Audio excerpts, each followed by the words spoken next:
Some disasters are so extraordinary, they change the way rescue teams train around the world.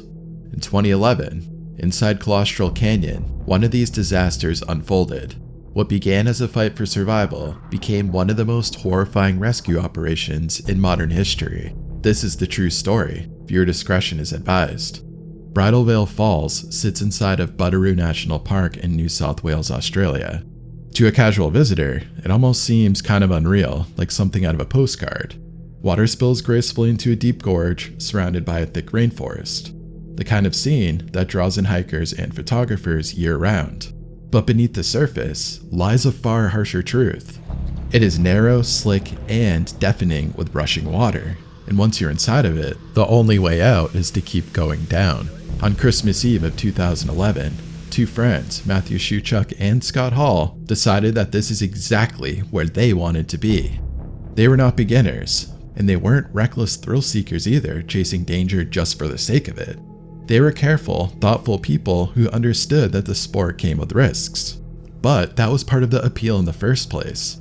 Tackling a technical canyon with sheer drops, freezing water, and the roar of a waterfall wasn't just about adrenaline. It was about testing their skills and trusting each other to handle whatever came their way. The day began with them hiking under their heavy packs, carrying everything they would need. The ropes were coiled tightly, harnessed clips to their sides, and their wetsuits already damp from the sweat of the walk-in. At the rim, they stopped to get their gear set and checked it out, including the buckles, tugging on straps, and tightening helmets. Looking down into the gorge, they saw only a small strip of water cutting through the walls of rock that dropped steeply and then out of sight. Once they clipped in and took the first rappel, there was no turning back. The first ascent set the tone for the day. The roar of the water was so loud they couldn't hear anything, so normal conversation became impossible, and they quickly had to use hand signals to point out and gesture what they wanted to do and that they were going to work their way deeper. Progress was steady, but the canyon wasted no time reminding them how easy it was to slip. At one point, Scott's foot skated out on the wet ledge, and he had to throw himself sideways to keep from tumbling headfirst into a pool. Not long after that, Matthew swung wide on a rope and slammed into the wall with enough force to leave him rattled and sore. Neither of these incidents was a result of carelessness. They were simply the kind of hazards that came with terrain like this. Constant reminders that the margin of error was razor thin. Every anchor they clipped to, every knot they tied, had to hold. One slip, one frayed rope, and everything could turn catastrophic in seconds. As the hours wore on, the canyon grew deeper and darker. The walls tightened up a bit, rising so high that they blocked out nearly all of the light. The sense of being trapped in a stone corridor weighed heavily with each move. By the time they reached the final stretch, they were standing at the top of Bridal Veil Falls itself, the biggest drop of the day, and obviously the most dangerous. The waterfall thundered so violently it shook through their chests. Looking over the edge, they saw nothing but a sheet of white water disappearing into a shadowed void.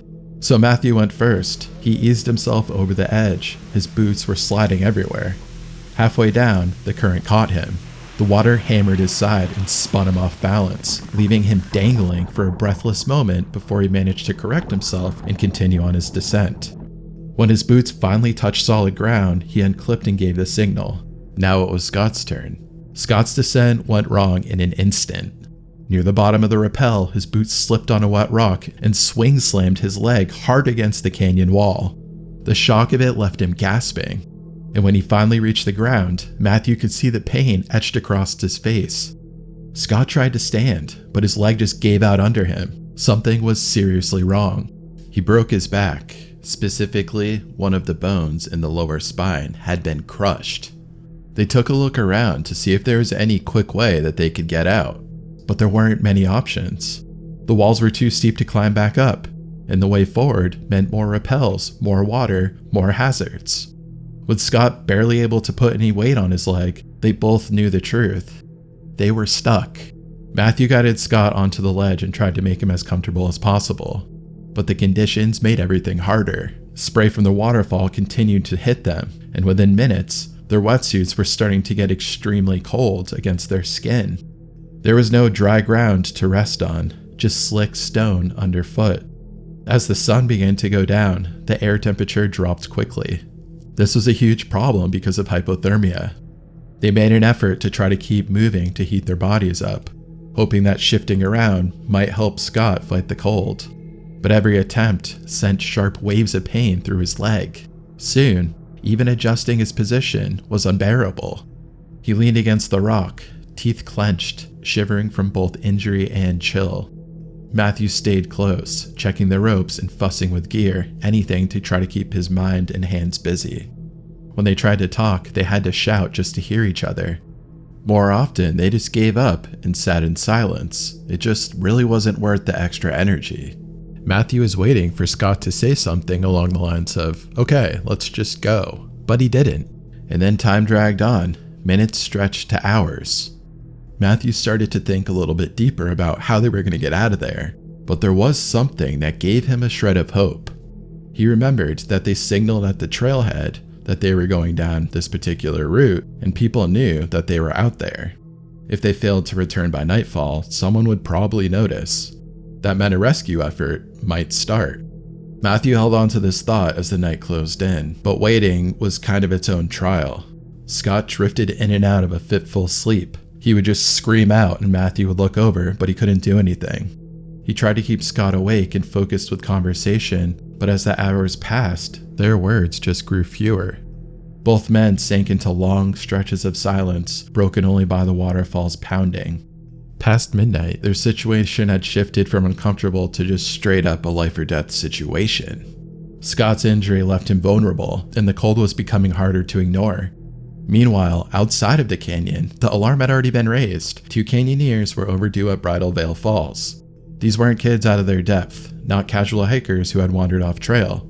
These were experienced outdoorsmen. They've done a lot of stuff, and if they hadn't come back, it meant that something serious had gone wrong. Calls went out, emergency services mobilized, police, firefighters, and specialized canyon rescue teams began coordinating. Helicopters were radioed, ropes and stretchers gathered, strategies debated. For Matthew and Scott, none of this was visible. All they knew was that they were trapped, and at this point, they didn't think they were ever going to get rescued. Christmas morning in the Southern Highlands should have been quiet, but before sunrise, the calm around Butteroo National Park was shattered by the sound of rescue vehicles converging on Bridal Veil Falls. And among them was the Special Casualty Access Team, known as SCAT. These were the ones trained for exactly this sort of nightmare: steep cliffs, surging water, rescues with helicopters that had to thread their way into impossible spaces. But even with that experience, Bridal Veil was a beast. The first order of business was just figuring out how to reach Matthew and Scott. Climbing down into the canyon from above was nearly impossible, and trying to climb up from below was totally out of the question. That left only one option: a helicopter winch rescue. On paper, it sounded simple. Lower a rescuer onto a cable, attach the stranded man, and then lift them out. But in reality, it was one of the most dangerous maneuvers a crew could attempt. The canyon walls were so narrow that the helicopter's rotors had almost no margin for error. A single gust of wind, or a slip in positioning, and the blades could strike the rock. Even if the pilot managed to hold steady, the rescuer dangling on the line would be at the mercy of the waterfall. Still, Matthew and Scott had no way out. This was their only chance. Then they finally heard it. The deep thrum of a helicopter echoing through the gorge. Looking up, they caught sight of it hovering above the shaft of falling water. Obstacles. This is saying we're 170, I can't tell. Maybe 180 feet over the water. Are you guys good with getting hoisted from this high? Can we come down lower? After nearly a full day of waiting, relief washed over them. It was exhilarating, but the relief was mixed with dread. From where they sat, it looked almost impossible that anyone could reach them safely. On board the aircraft, the task of going down the cable was given to Michael Wilson, a veteran member of the Special Casualty Access Team. SCAT existed for rescues exactly like this one, and Michael was ready for the task. Michael was highly trained and respected by everyone he worked with. If anyone could make it down in that canyon, it was him. But even with his experience, this was one of the toughest assignments he had ever faced. Before attaching to the cable, Michael moved carefully through his routine. He tightened the straps on his harness, tested his radio, adjusted his helmet, and then clipped in. With a quick thumbs up to the crew, he pushed himself off the helicopter, and he started lowering down into the canyon. From the ledge below, Matthew and Scott craned their necks through the spray. watching a dark figure descend toward them. Someone was finally coming to get them out. The canyon, though, made every inch of the descent a fight. The rotor wash whipped the waterfall into a storm of mist and wind, soaking Michael and rocking the cable. Each correction from the cockpit sent him drifting, the walls pressing close enough that one wrong swing could smash him against the stone, and there was a lot of leverage coming from that cable. On the rim above, rescuers just stood in silence. On the ledge, Matthew tried shouting, but his voice disappeared into the thunder of the falls and the roar of the rotors. He pointed upward, and Scott stared in disbelief. A rescuer was fighting his way down through the chaos, risking everything to reach them. Then, the helicopter began to struggle. The canyon was simply too tight. Wind patterns bounced unpredictably between the walls, tossing the aircraft around in ways that made fine control nearly impossible. The winch line swayed violently, and Michael had to twist his body, bracing himself against the cable just to stay upright. From the ledge, the two canyoneers could see how precarious it was. It looked like he was swinging into the rocks with bone-breaking force. They couldn't believe he was still attached. The crew inside the helicopter worked frantically, shouting corrections over the radio as the pilot tried to keep them steady. But every adjustment created another problem. Michael would drift towards the wall again and then swing back to the waterfall's spray, vanishing into the torrent before reappearing again. On the rim, rescuers watched in grim silence, radios clenched in their hands. It was like watching a disaster unfold in real time. Michael understood too, but his movements never gave that away. He signaled down to the men on the ledge, a calm gesture meant to steady their nerves, even though he was visibly shaking. He shifted lower, stretching out an arm toward them. For a split second, it looked like he might make it. Matthew and Scott leaned forward, ready to grab hold. That was when the canyon reminded everyone who was really in control. A sudden gust of wind whipped down the narrow slot, catching the helicopter. The cable snapped sideways and Michael slammed against the wall with a thickening thud. He pushed off, trying to regain balance, but the canyon gave him no space. Before he could recover, another swing drove him back into the rock even harder. The pilot fought to steady the aircraft, voices crackling over the radios again, but the walls were too close and the wind was too unpredictable. Michael was battered again and again, his helmet scraping stone, his body twisting violently on the line. Below, Matthew and Scott could only watch in horror. The man who had come to save them was being broken apart in front of their eyes, powerless to stop it, and they felt responsible. And yet, somehow, Michael kept reaching for them. Even as the line swung uncontrollably, he refused to give up, arms stretching towards the ledge. It was the kind of determination that only comes from years of training and a deep commitment to the job. He had put himself between two canyoneers and certain death, but determination has its limits. Another gust of wind cut through the canyon. The helicopter lurched, and the cable whipped back like a pendulum. Michael slammed into the wall with brutal force. This time, his body went limp. The rescuers on the rim knew instantly what had happened. For a few seconds, though, no one said a word. The only sounds were the thunder of the waterfall and the chopping of the rotor blades. Then the order came, reel him back in. The cable wound upward, drawing Michael's motionless body back through the spray. The rescuers on the ledge could do nothing but watch as the one man who had reached for them disappeared into the open door of the helicopter. The aircraft banked away, rising out of the canyon and carrying him toward help. Matthew and Scott were left behind, still stranded, still clinging to their ledge, but now carrying the crushing weight of what they had just witnessed. On the rim, silence hung over the rescue team. Everyone knew how catastrophic the last few minutes had been. The canyoneers were still trapped, and one of their best men had just been pulled out critically injured. For Matthew and Scott, it was devastating. Hours earlier, they had resigned themselves to the idea that they might die on the ledge. Then came hope, dangling above them on a winch cable. And in an instant, hope turned into tragedy. The man who had been close enough to touch, who had risked everything for them, had been taken away, broken and unconscious. And the rescue wasn't finished. With the helicopter option off the table, the team on the rim began rigging ropes. It was slower, riskier for rescuers themselves, but it was the only way left.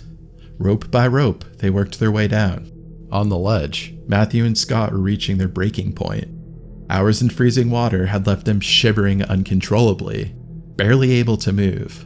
Each surge of water forced them to brace, convinced the next one might sweep them off completely. When the rescuers finally reached them, clipping ropes to their harnesses, it took everything they had just to hold on. Slowly, painfully, they were hauled upward, inch by inch, until the last of both men were pulled from the canyon alive. For the team above, there should have been relief. But it never came, because while Matthew and Scott were safe, Michael Wilson was not. He had been rushed from the canyon in critical condition, his body broken by the impacts. At the hospital, doctors tried desperately to stabilize him, but the damage was just too severe. Blunt force trauma had torn through his body, and before the day was over, he was gone.